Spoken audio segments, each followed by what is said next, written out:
tired. It's getting to be a long night, yeah.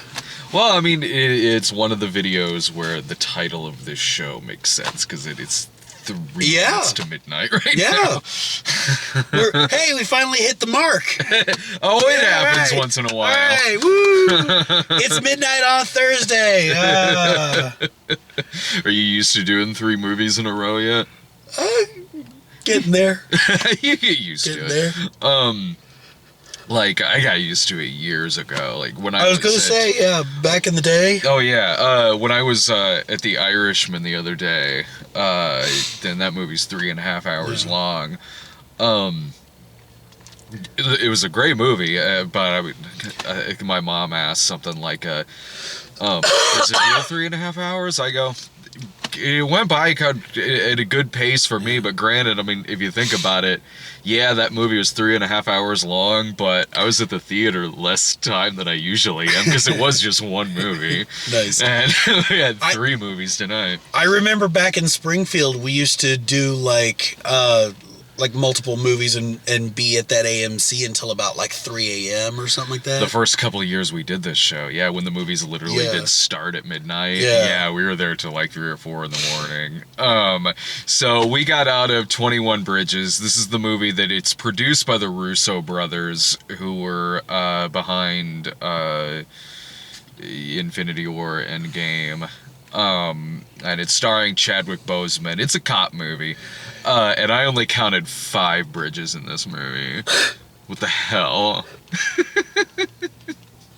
I was counting, damn it.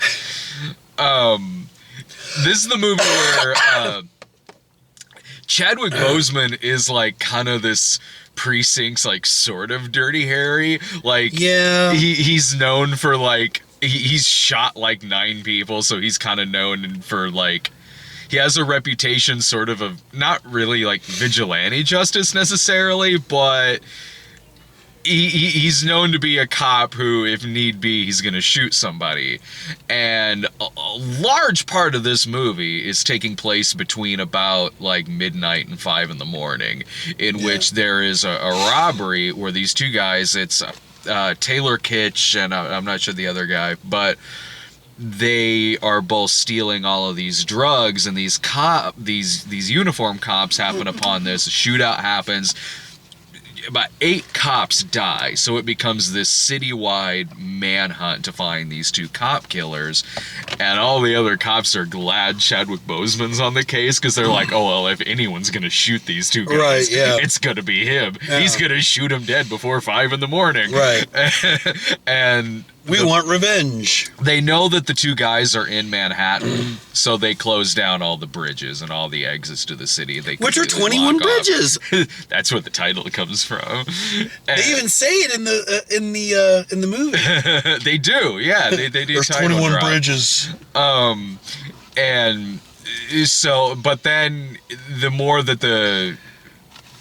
you see this in the trailer, the more that the story unravels, there's also this kind of conspiracy behind what these cops were doing there and what this place was that they were robbing, and if there's other reasons why they want these 2 guys dead.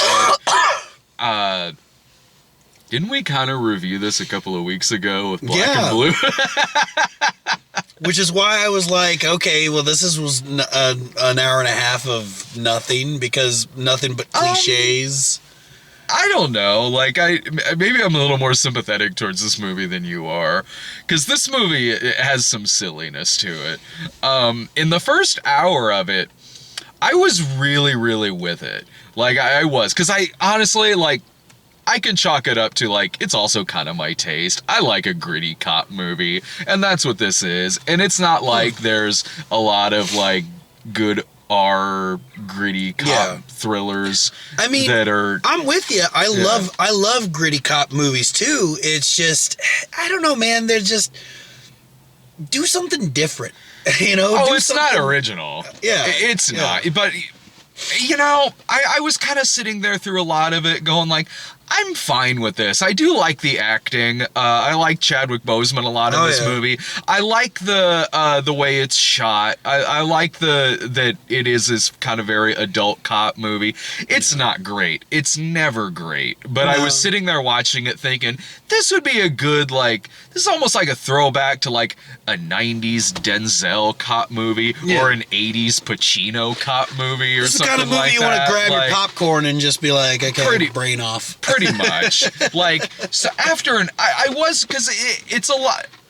It's definitely a chase movie, like the one we saw a couple of weeks ago. Sure. I mean, it plays out differently, but after an hour of it, I was like, this is the kind of movie I'd go see with my dad, and we'd both have a pretty good time watching it. Like, you know, it's not something I'd go back to, really, but I'm enjoying being here watching it just because it's like, well, I don't see a lot of cop movies like this nowadays. When it got towards the last act of the movie, really the last third, I was kind of sitting there going like, okay, I'm starting to understand why this doesn't have the best reviews in the world. Yeah.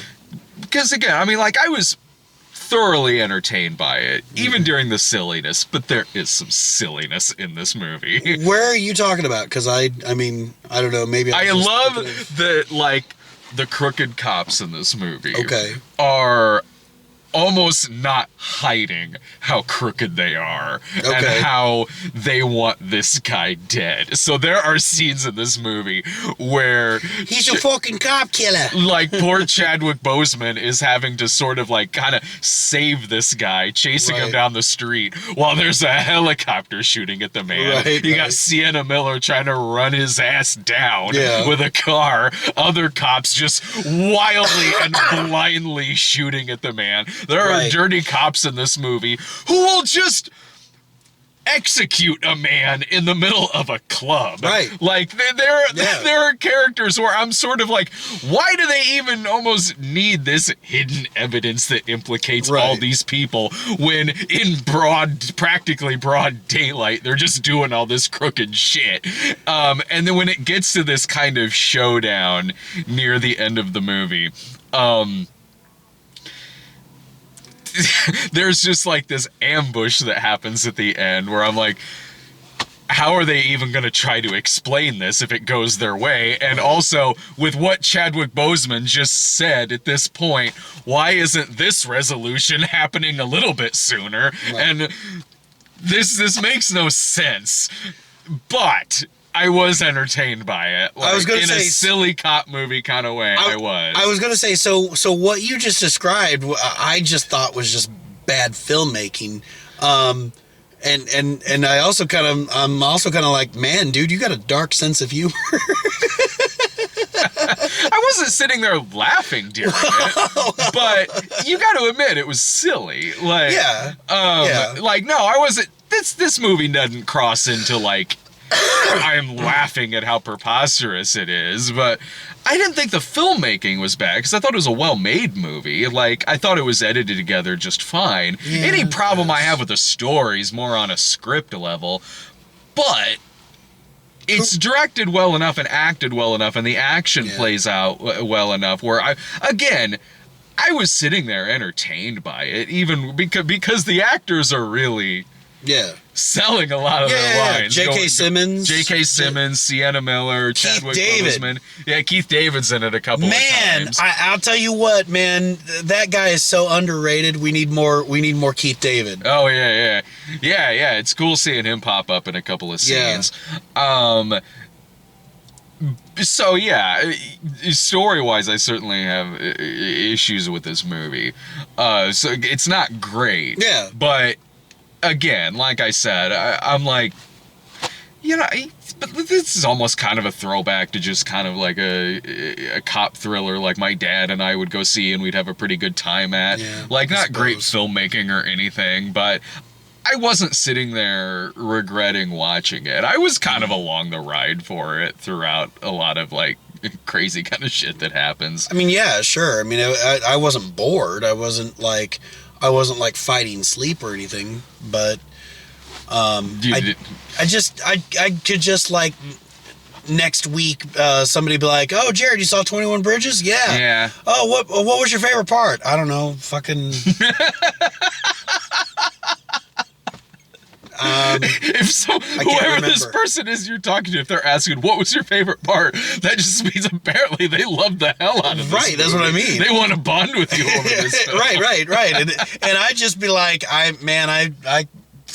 that movie was forgettable. No, I won't. It's not a movie that's gonna stick with me, certainly. Yeah. But I like that there's a couple people like the Russos who just decided to just produce this kind of small cop thriller. I was gonna say I can't believe like you said Russo, and I'm just like, really? Yeah, they're the producers behind this. Well, they produced it, so they didn't. Wasn't like it. they wrote it No, or they directed. didn't. And the movie certainly didn't overstay its welcome either. Yeah. Like it's a fairly short movie. Yeah. Overall, look, when I walked out of this movie, and even in the last act, I was like, I didn't regret like sitting there watching it by any means, like because like I said, I was entertained by it. But again, the movie is I can also chalk it up to like the movie is kind of my taste. But it was also a lot better than some things that were kind of similar to. Jamie Foxx did this movie a couple of years ago. I think it was called Sleepless. Sleepless? Yeah, I think that's what it was called. It wasn't very good. It wasn't very good at all. I love how you this said, was a lot better than that. I love how you said Jamie Foxx did this same movie. Kinda, yeah. He's sort of a couple of years ago. This was a lot better than that. It's one of those movies like 999, where it's like, it comes in, it does its thing. Brooklyn Nine-Nine? And you're probably not going to think much about it, and, kind of whatever. So because of that, it's like, overall, I'd say it's a good rental. Like, if you were to rent this movie and watch it at home, like, I could definitely watch this movie with my dad. Like, it is perfectly serviceable is that. I didn't really regret seeing it on a big screen, but overall speaking, it is totally serviceable as like a Friday night rental or something. Sure. I mean, what about you? Netflix and chill. As long as they're getting some good head during this movie. Right. This is the kind of movie you want to put on the background and just start making out. Really? With sounds of gunfire going on? Fuck yeah, man, That you are. You want to talk about the jaws of life. That's a game of Russian roulette that I will not play. Yeah, it was fine. Man, that was quick. Is there anything else about this movie? Right, that's what it I'm is saying. a simple film. There wasn't anything. I liked it better than Frozen 2. Well, yeah. I mean, but Beautiful Day in the Neighborhood was Beautiful Day in the winner. Neighborhood was better than this. Definitely the winner. Definitely Yeah. the winner of this week. Yeah. Frozen 2 was like rent it if you must. Yeah. This was like, no, totally, rent it. It's perfect for Yeah. that. Beautiful Day in the Neighborhood, that's worth checking out. Yeah. Let's see. Well, I guess we could just, I don't know, talk about sports or something. Did you see the Bears lose to the Rams? I don't watch sports. All right. Well, I am going to try to see Last Christmas sometime during the week. Rob and I are going to see Jojo Rabbit at some point. I forget what's coming out next. Next week's a holiday weekend, so I'll kind of have to see things when I can. Right. But there'll be I'm gonna put up some like old Thanksgiving stuff from the archives too. So there'll be plenty of stuff coming out this week. So Happy Thanksgiving, pilgrims. indeed, yeah. Happy Thanksgiving. Go see a bloody hard R cop movie. See it.